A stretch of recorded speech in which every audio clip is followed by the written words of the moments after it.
እንዴት ናችሁ ሴቶች? ዛሬ የምንነጋገረው ለትዳር መምረጥ ያለባችሁ ወንድ ምን አይነት ወንድ ነው በሚል ሐሳብ ነው።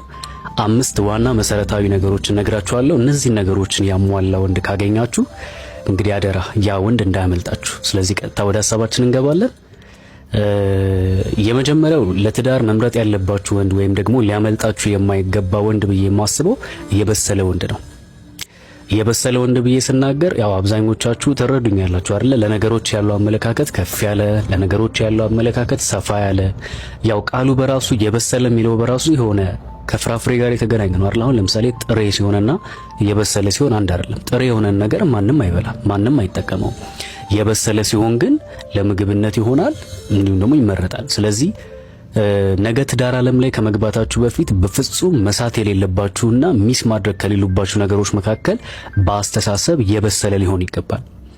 ለምንድን ነው ይሄን የምትለን ካላችሁኝ፣ በጣም ብዙ ሰዎች እኔ አንዳንድ ጊዜ አንዳንድ ወንዶችን ቼክ አደርጋለሁኝና እዚህ አካባቢ የሆነ የሚቀራቸው ነገር አለ። አንዳንዶቹ እውነቴን ነው የምላችሁ የሆነ የልጅ አይነት አስተሳሰብ ያላቸው ወንዶች አሉና እንደዚህ አይነት ወንድ ትዳር ዓለም ውስጥ አስገብተሽ አታበሲውም። ስለዚህ መጀመሪያ ጨርሶ ነው መግባት ያለበት። ይብሰል፣ ለነገሮች ያለው አመለካከት ከፍ ይበል። ለምሳላችሁ ነገ ላይ ያው ትዳር ዓለም ላይ ሲገባ ትልቅ ኃላፊነት ነው አይደል? ትዳር ዓለም ትልቅ ኃላፊነት እንደመሆኑ መጠን መሪ ነው ሊሆን የሚገባው አይደል? ወንድ በባህሪው ራስ ነው፣ አባወራ ነው፣ የቤቱ መሪ ነው። ስለዚህ ያልበሰለ ወንድ ከሆነ በምን አይነት መንገድ ነው ትዳር ዓለም ውስጥ ገብቶ ረን ማድረግ የሚችለው ነገሮችን ማንቀሳቀስ የሚችለው ለአንቺም የምትኮሪበትና የምትመኪበት አይነት ወንድ ሊሆን የሚችለው ማለት ነው። ስለዚህ በቻላችሁት አቅም እንደ መጀመሪያ ልታዩት የሚገባው የበሰለ መሆን አለበት። ቢያንስ ሌላው ቢቀር ያው ሁሌ ትዳር ዓለም የተሳካ ነው ማለት አይደለም አይደል? ሁሌ በፍቅር የተሞላ ነው ማለት አይደለም። አንዳንዴ በመካከላችሁ አለመግባባት ሊኖር ይችላል። በሐሳብ አለመግባባት፣ በተለያዩ ነገሮች አለመጣጣም ሊኖር ይችላል። የዛ ሰዓት ነገሮችን የሚፈታበት መንገድ የሆኑ ችግሮች ሲፈጠሩ ችግሮችን የሚፈታበት መንገድ ይወስናል። ለምሳላችሁ በኋላ ያልበሰለ እንደዚህ ገና ያልጨረሰ አይነት ነገር አግብታችሁ ወይ ደግሞ አበስለዋለሁ ብለሽ ገብተሽ የሆነ ችግር ሲፈጠር ነገሮችን በጠረጴዛ ዙሪያ ከመፍታት ይልቅ በማይሆኑ ዙሪያዎች ነው የሚፈታብሽና በቻልሽው አቅም የበሰለ ከሆነ አንደኛ አንቺም ራሱ ትኮሪበታለሽ። ቢያንስ ያው ስለ ብስለት ስናወራ የእድሜንም እንደሚነካ ታውቃላችሁ አይደል? እድሜን እንደሚነካ ስላችሁ በቻላችሁት አቅም እኔ እንደ ወንድም መክራችሁ ሴቶች ከናንተ በእድሜ በተወሰነ ያህል ከፍ የሚለውን ወንድ ለትዳር አጋርነት ብትመርጡት የተሻለ ነው። የሚመረጠው እንደዛ ነው። ያ ማለት ከምን አንፃር ነው በእድሜ መብለጥ ያለበት ካላችሁ አሁን ከነገርኳችሁ አንፃር ከብስለት አንፃር። ይህ ማለት ደግሞ እድሜው ትልቅ ስለሆነ ወይ ደግሞ ትንሽ ስለሆነ ነው ወንድ ሰው የሚበስለው የሚባለውን ነገርም ደግሞ ላያካትት ይችላል። ምክንያቱም አንዳንዱ በእድሜው ይበስላል፣ አንዳንዱ ደግሞ ከእድሜው ዘግይቶ ማለት መብሰል በሚጠበቅበት የእድሜ ክልል ላይ ሳይበስል ይቀርና እድሜው ካለፈ በኋላ ለምሳሌ በ30 ዓመቱ መብሰል የነበረበት መድረስ የነበረበት የአይምሮ ማቹሪቲ ላይ ሳይደርስ ይቀርና ልክ 35 40 ከገባ በኋላ ገና የ30 ዓመት አይነት አስተሳሰብ የሚኖረው ሰው አለ። አንዳንዱ ደግሞ አጋጥሟችሁ ከሆነ በ20ዎች ውስጥ ይሆንና 25 26 ውስጥ እንደዚህ ይሆንና የ30 እና የ35 አይነት አመለካከት ያለው ሰው ሊኖር ይችላል።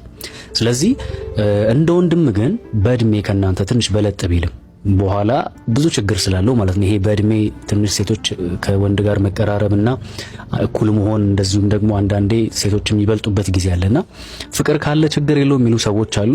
አዎ ችግር ላይኖረው ይችላል። ግን ማወቅ ያለባችሁ ነገር የወንድ ባህሪ ትንሽ ይከብዳል።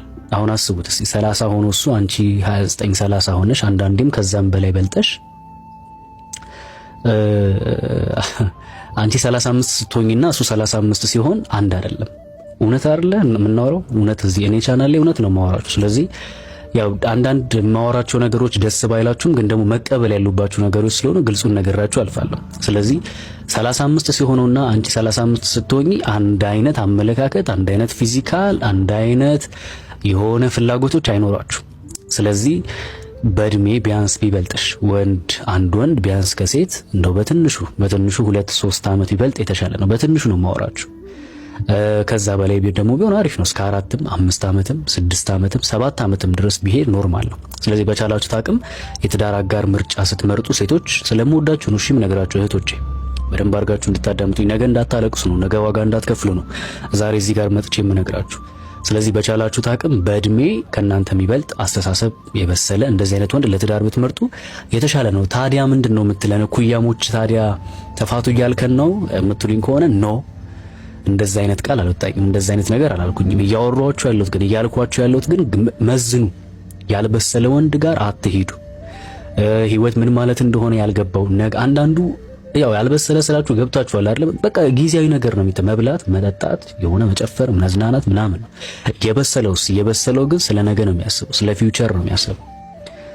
እንዴት አድርጎ ልጆቹ መምራት እንዳለበት፣ እንዴት አድርጎ ትዳሩን ረን ማድረግ እንዳለበት፣ እንዴት አድርጎ አንቺን መንከባከብ እንዳለበት፣ እንዴት አድርጎ ትዳሩን ቤቱን ማስጠበቅ እንዳለበት ነው የሚያውቀው እንጂ ጊዜያዊ ነገር ላይ ፎከስ አያደርግም። ስለዚህ የመጀመሪያው ለትዳር መምረጥ ያለባችሁ የበሰለ ወንድ ነው ማለት ነው። ወደ ሁለተኛው ስናልፍ የሚሰራና አላማ ያለው። ይሄማ በቃ በምንም አይነት መንገድ ሚስ ልታረጉት የማይገባችሁ ወንድ ቢኖር የሚሰራና አላማ ያለው።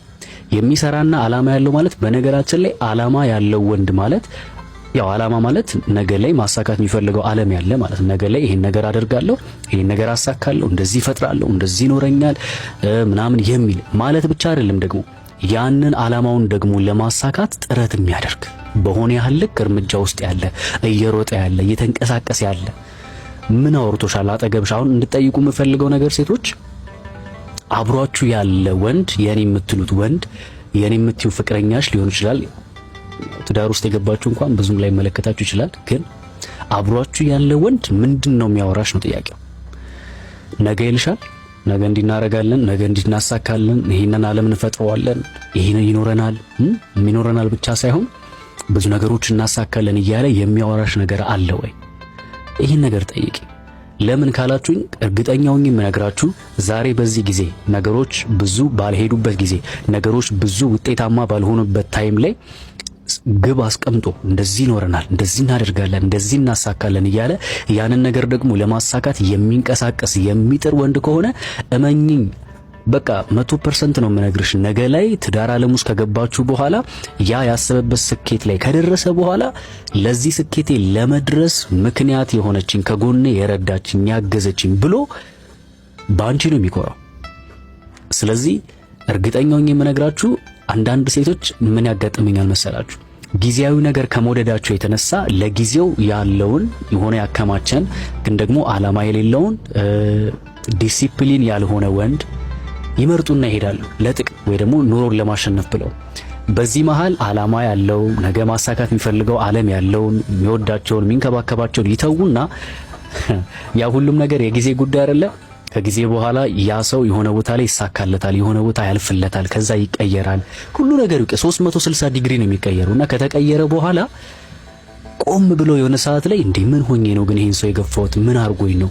ለምንድን ነው የተውኩት? የሚል ቁጭት ይመጣባቸዋል። ስለዚህ እንድትጠይቁ የምፈልገው ነገር ባልሽ አልኩኝ ፍቅረኛሽ ወይ ደግሞ እጮኛሽ በዚህ ሰዓት አሁን ባላችሁበት ሰዓት ላይ ሊያሳካው የሚፈልገው ነገር ካለ ማድረግ የሚፈልገው ነገር ካለ ይሄን ነገር ማሳካት እፈልጋለሁ ቢለው የሚለው ነገር ካለ ግዴለሽም ከዛ ወንድ ጋር ተጣበቂ። ግዴለሽም ከዛ ወንድ ጋር አብረሽ ዋጋ መክፈል ካለብሽም ዋጋ ክፈይ።